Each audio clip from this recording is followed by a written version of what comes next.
Assalamualaikum semuanya. Di hari yang cerah gembira bersukaria ini, semoga kita dalam lindungan Yang Maha Kuasa, dan diberi kelancaran dalam hal apapun. Perayaan HUT kemerdekaan ini menjadi momentum paling bersejarah bagi segenap bangsa Indonesia. Perjuangan para pahlawan yang berhasil mengusir penjajah, harus dibayar dengan pengorbanan tak terhingga. Perayaan kemerdekaan Republik Indonesia pun selalu menjadi momentum untuk merefleksikan betapa perjuangan para pahlawan tidak mudah.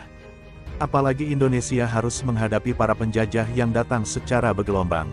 Setidaknya, Indonesia tercatat pernah merasakan penjajahan selama lebih dari 3 abad lamanya, mulai dari Portugis, Spanyol, Inggris, hingga kolonialisme Belanda dengan Volknya, dan terakhir Jepang dengan slogan Nippon Cahaya Asianya.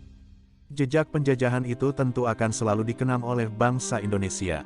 Berikut ini adalah 6 negara yang pernah menjajah Indonesia. Sebelum melanjutkan videonya jangan lupa subscribe dan nyalakan loncengnya, supaya channel ini berkembang dan selalu semangat untuk membuat video informasi. 1. Portugal tahun 1509 sampai tahun 1595. Portugis memiliki kerajaan kolonial yang cukup besar pada masanya. Negara Portugal, atau kerap disebut Portugis merupakan salah satu negara Eropa yang pertama kali datang dan menjajah Indonesia. Alfonso de Albuquerque merupakan penjelajah Portugis yang pertama menginjakkan kakinya di Indonesia dan membuka pengetahuan benua Eropa mengenai negara kaya rempah ini. Awalnya, Portugis beroperasi di daerah Maluku, daerah yang diyakini sebagai basis rempah-rempah. Kedatangan bangsa Portugis awalnya disambut dengan hangat oleh raja-raja di Maluku karena dianggap sebagai pedagang yang baik dan dapat membawa kekayaan dari dunia luar. Namun, Portugis yang tergiur oleh keuntungan perdagangan rempah yang sangat besar mulai melanggar perjanjian-perjanjian perdagangan yang disepakati. Mereka mulai melakukan monopoli dan praktik intimidasi sehingga dapat menguasai perdagangan rempah di Maluku. Setelah sukses menguasai perdagangan di Maluku, Portugis berusaha berekspansi ke pulau-pulau lainnya guna mencari sumber daya lain yang dapat dieksploitasi. Pada akhirnya, Portugis memilih Pulau Jawa untuk dikuasai. Sayangnya, Jawa sudah berada dalam kontrol Belanda. Terjadi pertempuran yang hebat antara tentara Belanda dengan Portugis di Pulau Jawa hingga pada akhirnya, Belanda berhasil mengusir Portugis pada tahun 1602 dari bumi Indonesia. Setelah Portugis tersingkir, Belanda makin memonopoli di Indonesia. 2. Spanyol tahun 1521 sampai tahun 1692. Spanyol memiliki kerajaan kolonial yang sangat besar, namun, kerajaan ini terletak di benua Amerika, bukan di Asia. Spanyol merupakan salah satu negara Eropa lain yang sangat aktif dalam melakukan eksplorasi ke negara-negara di benua Asia dan Amerika. Impian mereka untuk mencari India atau sumber rempah tercapai ketika mereka sampai di tanah Maluku. Portugis yang merasa memiliki hak monopoli khusus di Maluku merasa diserang oleh kedatangan Spanyol, sehingga mereka bekerja sama dengan Ternate, sedangkan Spanyol bekerja sama dengan Tidore. Perseteruan antara kedua negara ini pun tak terhindarkan.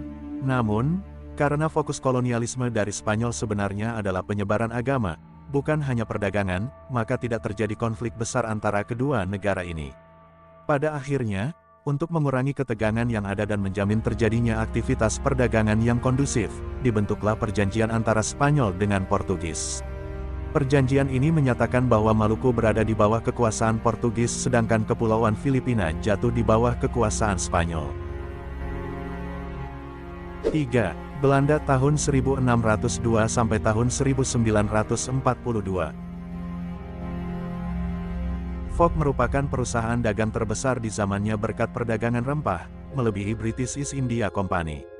Di antara semua negara yang pernah menjajah Indonesia, Belanda lah yang menjajah Indonesia paling lama, yaitu 346 tahun. Dalam kurun waktu yang tidak singkat ini, Belanda telah berhasil menguasai sebagian besar wilayah Indonesia mulai dari Pulau Sumatera, Kalimantan, Jawa Bali, Maluku, dan Papua. Tujuan Belanda memasuki Indonesia hanya satu, mendapatkan keuntungan sebesar-besarnya dengan cara melakukan monopoli perdagangan rempah. Saat itu, Belanda dengan kota perdagangan dan pelabuhannya yaitu Antwerp, Rotterdam, dan Amsterdam merupakan pusat perdagangan di Eropa Utara. Semua hasil koloni yang didapatkan baik dari benua Amerika maupun Asia masuk ke Eropa Utara melalui pelabuhan-pelabuhan ini. Namun, hasil koloni tersebut masuk pertama kali di pelabuhan yang dikuasai oleh Spanyol dan Portugis, yaitu Sevilla dan Lisbon. Untuk memaksimalkan keuntungan, Belanda ingin barang-barang koloni tersebut langsung saja masuk ke Antwerp dan Amsterdam, tanpa perlu singgah di pelabuhan Sevilla ataupun Lisbon. 4. Prancis tahun 1806 sampai tahun 1811. Pada tahun 1800-an, Republik Prancis di bawah kuasa Napoleon Bonaparte memulai perang di benua Eropa. Belanda yang menjadi salah satu korban efektivitas pasukan Prancis pun terpaksa menyerahkan wilayah jajahannya di Asia Tenggara. Untuk mengadministrasikan daerah baru ini, Prancis mengirim utusan khusus yaitu Willem Daendels ke Batavia untuk dijadikan gubernur jenderal wilayah kolonial Indonesia. Pemerintahan Daendels terkenal akan pembangunan Jalan Anyer Panarukan yang memiliki tujuan utama untuk meningkatkan mobilitas pasukan dan logistik di Pulau Jawa. Oleh karena itu, Daendels digantikan oleh Jan Willem Janssens. Pada tanggal 18 September tahun 1811, Prancis mengalami kekalahan dari Inggris dan terpaksa menyerahkan Indonesia ke dalam administrasi kolonial Inggris Raya. 5. Inggris tahun 1811 sampai tahun 1816. Jika dibandingkan dengan penguasa kolonial yang sudah ada, Stamford Raffles sangat baik hati dan pro-rakyat. Kalahnya Prancis di tangan Inggris dan sekutunya menyebabkan wilayah Indonesia menjadi di bawah kekuasaan kolonial Inggris Raya. Di bawah kepemimpinan Stamford Raffles, Indonesia mengalami banyak perubahan, di antaranya adalah menghapus monopoli perdagangan, kultur stelsel, perbudakan, serta membagi Indonesia menjadi 16 karesidenan. Perubahan-perubahan yang dibawa oleh Raffles ini sangat baik dan merupakan langkah besar dalam memajukan bangsa Indonesia. Sayang, bangsa Indonesia yang masih belum cukup literasi tidak mampu memanfaatkan terobosan-terobosan ini dengan sebaik mungkin. Selama pemerintahan Raffles berjalan, Inggris terlibat lagi konflik dengan Belanda mengenai kolonialisme dan perdagangan.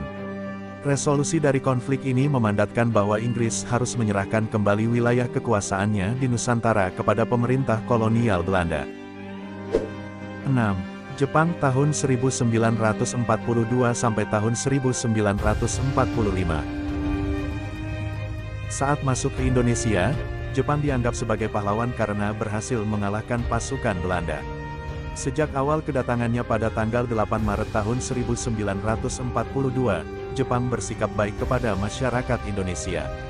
Jepang memposisikan dirinya sebagai saudara jauh yang siap membantu mengusir bangsa Eropa yang berusaha melakukan kolonialisme di Asia Timur.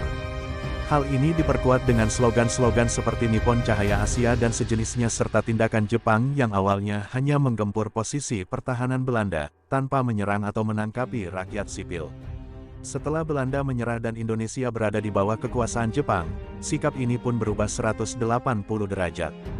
Jepang yang awalnya dianggap sebagai pahlawan ternyata merupakan penjajah juga, dengan bentuk kolonialisme yang lebih keji dan menyengsarakan. Untuk memperkuat kemampuan berperang negaranya melawan pasukan sekutu, Jepang membuat program kerja paksa seperti Romusha untuk membangun infrastruktur sipil maupun militer. Selain itu, Jepang juga membuat banyak organisasi kemiliteran yang bertujuan untuk melatih masyarakat sehingga dapat digunakan sebagai tentara melawan Amerika di Pasifik dan China di Asia. Namun, pada akhirnya Jepang harus mengaku kalah ketika Amerika Serikat menjatuhkan bom nuklir Fat Man dan Little Boy di Hiroshima dan Nagasaki. Ledakan kedua bom tersebut yang sangat destruktif membuat masyarakat dan pemerintahan Jepang kehilangan kemauan untuk berperang. Pada tanggal 15 Agustus tahun 1945, Jepang pun menyerah dan menandatangani perjanjian penyerahan diri tanpa syarat kepada Amerika Serikat di atas kapal XXXX. Peristiwa ini menandakan berakhirnya Perang Dunia Kedua.